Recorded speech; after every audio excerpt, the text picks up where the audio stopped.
Amigos de la vida, una vez más en Psicoanálisis, Respuesta Necesaria. Habíamos estado hablando sobre las contraindicaciones y habíamos señalado las primeras contraindicaciones. Habíamos quedado que la urgencia que implicaba el síntoma neurótico, las neurosis de poca importancia, habíamos hablado de situaciones desfavorables en la vida, la debilidad mental y la edad tanto del niño o el mayor de edad, la tercera edad. Seguimos ahora para la contraindicación número 6, en esta segunda parte de las contraindicaciones, que son 6 perturbaciones graves del habla. Bien, puesto que el método del psicoanálisis consiste en hablar, su aplicación no será posible cuando no es posible hablar. Una vez más, la contraindicación de aquí no es absoluta. El hablar puede ser reemplazado en el análisis por algún otro recurso, por ejemplo, escribir.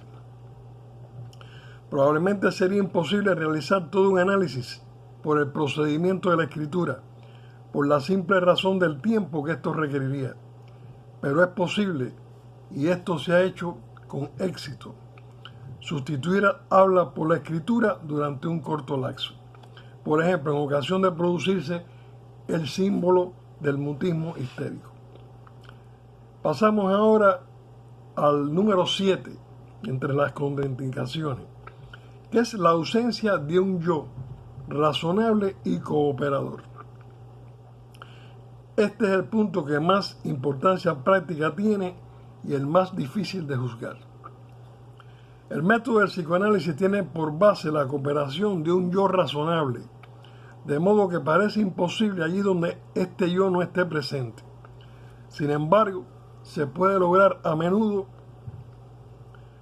la creación de este durante un periodo preanalítico mediante métodos no analíticos. En los esquizofrénicos, una aproximación preanalítica puede crear una transferencia, la cual se convierte en la base de un análisis ulterior. En los psicópatas con deficiencias del superyo, una conducta de carácter educativo puede compensar las omisiones de la educación original hasta que es lograda la disposición a la cooperación. Si una persona, ya sea por terquedad o por cualquier otro motivo, se niega de hecho a cooperar, no podrá ser analizada, por cierto. Pero se puede llegar a ser factible el análisis si el analista consigue convencer al paciente de que no se trata simplemente de que no quiere cooperar, como él lo cree, sino que es incapaz de hacerlo. En este caso, el paciente puede llegar a tomar interés en el hecho de su ineptitud y este interés puede ser usado como primer motivo para la cooperación, a la espera de que más tarde aparezcan otros más. Esta esperanza puede cumplirse o no. El problema de crear un yo cooperador es el más difícil de todos en la mayor parte de los casos de carácter y algunas veces resulta insoluble. En los dos tipos extremos de resistencia del carácter descritos como pseudoemocionales y casos de frigidez generalizada, este problema se presenta habitualmente con especial intensidad. Estos últimos suelen negarse completamente a entender la lógica de las emociones, mientras que los primeros son incapaces de colocarse a la distancia necesaria para formular juicios acerca de sus propias emociones. Afortunadamente, por ser el psicoanálisis un método científico, no pide al paciente ninguna clase de fe. El paciente puede ser tan escéptico como le venga en gana, y cuando no es nada escéptico hay derecho a suponer que está reprimiendo las transferencias negativas. Siempre que acepte cooperar, obedecer a la regla básica, hacer de su parte todo lo que pueda y conceder lealmente una oportunidad al análisis. Lo que el análisis pide al paciente, al decir de Freud, es un escepticismo benévolo. Que usted sea escéptico, pero benévolo, a ver qué pasa. Una dificultad similar a esta es la que presentan aquellos pacientes que no vienen al análisis por sí mismos, sino porque alguien los ha mandado, o bien porque se proponen complacer el deseo de otra persona. Esto no constituye una buena base para un análisis, pero puede ser una base utilizable durante unas pocas semanas de análisis de prueba, en el curso del cual el analista le aclara al paciente que el análisis es un asunto que le concierne a él, que solo él debe decidir si quiere realizarlo o no. Número 8. Algunos beneficios secundarios. Bien, en cuanto a las neurosis hemos oído hablar de esto de beneficios secundarios, así que no es la primera vez que escuchamos esto. Algunos pacientes parecen vivir de su neurosis y no estar dispuestos a renunciar a ella. Se pueden ahorrar muchas energías si se comprende a tiempo este hecho. A propósito de esto, se puede hacer una referencia al problema del análisis de artistas. Los artistas temen a menudo perder sus actitudes creadoras si son analizados sus conflictos inconscientes, que son la fuente de su poder creador. No se puede ofrecer una absoluta seguridad acerca de que el análisis de ningún modo pueda ser nocivo para la capacidad creadora. La experiencia demuestra, sin embargo, que el análisis hace desaparecer con más frecuencia las inhibiciones neuróticas que traban la creación que la capacidad de crear.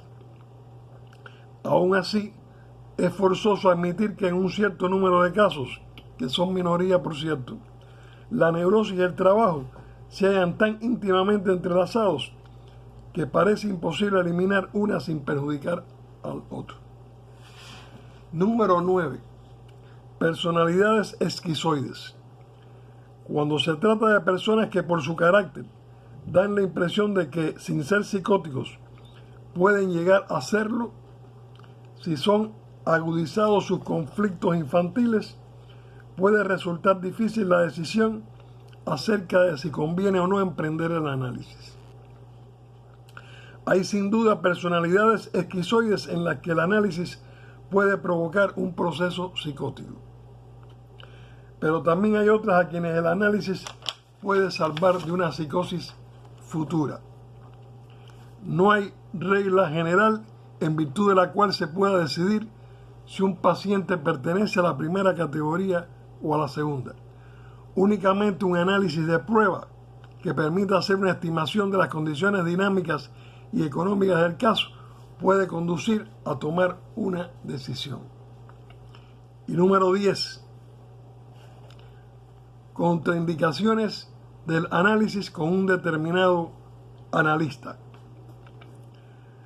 A veces sucede que un analista siente que un paciente determinado podría marchar mejor con otro analista, ya sea porque el paciente no reacciona de un modo favorable a su personalidad, o bien porque al analista no le agradaría trabajar con ese paciente o no se sentiría a gusto con él. Otras veces es el paciente quien abriga tales sentimientos. Puesto que es característica del psicoanálisis una cooperación personal muy estrecha, recuerden, es característica del psicoanálisis una cooperación personal muy estrecha. Usted va a estar con un psicoanalista, con un analista, tratando lo más íntimo de su vida. Tiene que haber bastante cooperación personal, ¿verdad? Bien, puede darse simplemente el caso que dos personas que no se adaptan mutuamente harán un mal equipo, contemplando la situación con ojos de analista y partiendo del supuesto de que se trata de un buen analista, existen ciertas y siguientes posibilidades.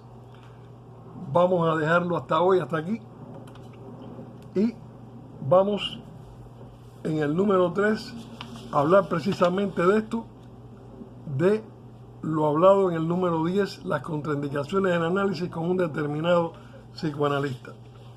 Y vamos a hablar después de la cierta resistencia por parte del paciente, de si conviene ceder a esa resistencia, en fin. En general, el procedimiento psicoanalista donde se analizan las resistencias y no ceder a ellas, etcétera, etcétera. Hasta aquí, amigos de la vida, contraindicaciones del tratamiento psicoanalítico número 2. Pronto estaremos en el número 3 y seguiremos avanzando en esto que al menos todos necesitamos conocer, que al menos todos necesitamos conocer. Esto no es más que 4 caminos y ustedes están acostumbrados nada más a andar en 3 o 5 caminos donde ustedes le han dicho que nada más existen 4 caminos. Este es un camino.